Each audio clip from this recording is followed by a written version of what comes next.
Something unusual just happened in the silver market. Not just a price drop, but a reaction that refuses to make sense at first glance. Silver fell fast, confidence cracked, positions were forced out, and yet the market did not behave the way a weak market should. Gold stayed firm, copper stayed quiet but steady, and together they hinted that this move was not the end of something, but the exposure of something already fragile underneath. Because when markets truly break, they do not recover their footing. They slide, they fade, and interest disappears. That did not happen here. Stay with this, because what happened after the chaos matters more than the chaos itself, and the next phase could catch many investors unprepared.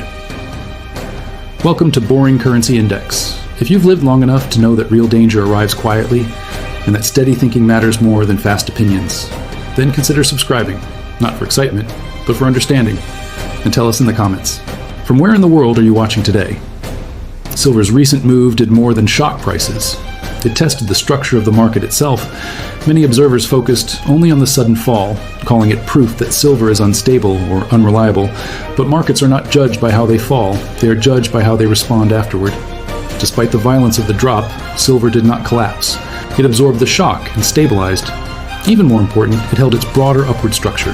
That detail alone challenges the popular narrative.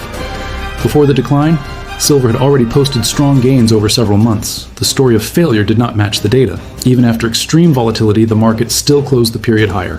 That is not how exhausted markets behave. The selling was fast and intense. Liquidity disappeared in moments. Many traders could not exit at expected prices. This was not driven by new information. It was driven by pressure that had been building quietly through leverage and crowded positioning. When that pressure was released, forced selling took over. Margin calls were triggered. Automated systems reacted. Positions were closed without hesitation.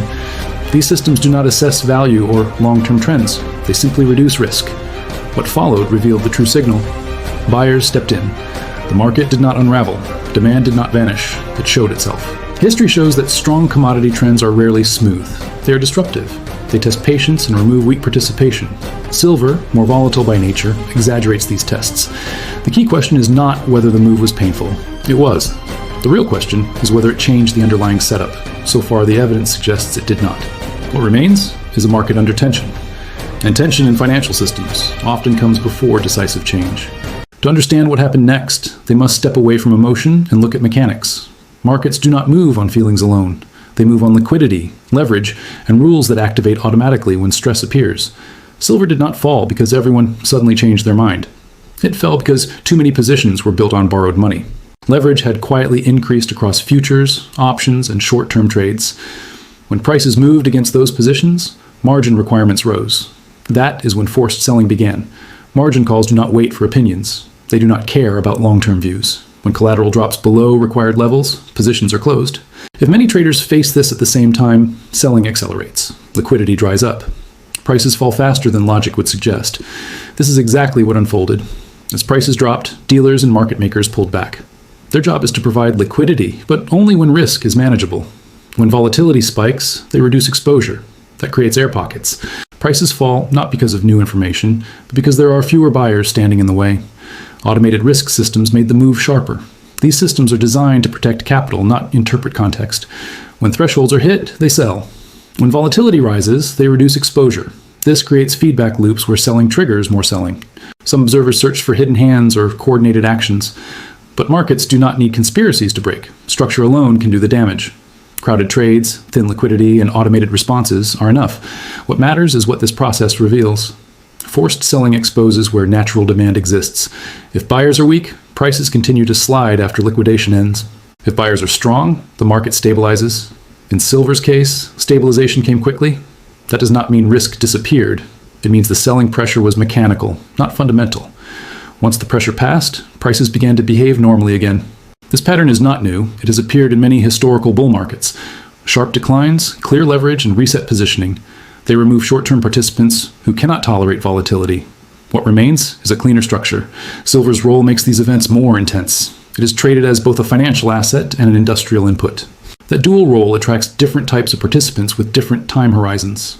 When stress appears, those differences amplify movement. The lesson is simple. Violent moves do not always signal weakness. Sometimes they signal transition. The market is forcing participants to adjust. What comes next depends on something deeper than charts. It depends on whether real demand, beyond leverage and speculation, continues to hold. And to see that, they must look beyond paper markets and into the physical world. Ever wonder how gold, silver, and copper are connected? It's like a family of metals, each with its own personality. Gold is the safe haven, the one everyone runs to when the economy gets shaky. It's all about preserving wealth. Silver is the wild child. It acts like gold, but it's also a crucial industrial metal. So, its price gets pulled by both investors and factory demand, making it way more volatile. Then there's copper, the workhorse of the group. Its price is a huge indicator of global economic health. If factories are humming and construction is booming, copper prices soar. Think of it this way. Gold tells you how scared people are, while copper tells you how busy the world is. And silver? It's caught right in the middle, dancing to the beat of both. Understanding their relationship can give you a fascinating snapshot of the global economy. Thanks for watching. Don't forget to subscribe for more insights. Ever wonder how gold, silver, and copper are connected? It's like a family of metals, each with its own personality. Gold is the safe haven, the one everyone runs to when the economy gets shaky. It's all about preserving wealth. Silver is the wild child. It acts like gold, but it's also a crucial industrial metal. So, its price gets pulled by both investors and factory demand, making it way more volatile. Then there's copper, the workhorse of the group. Its price is a huge indicator of global economic health. If factories are humming and construction is booming, copper prices soar. Think of it this way. Gold tells you how scared people are, while copper tells you how busy the world is. And silver? It's caught right in the middle, dancing to the beat of both.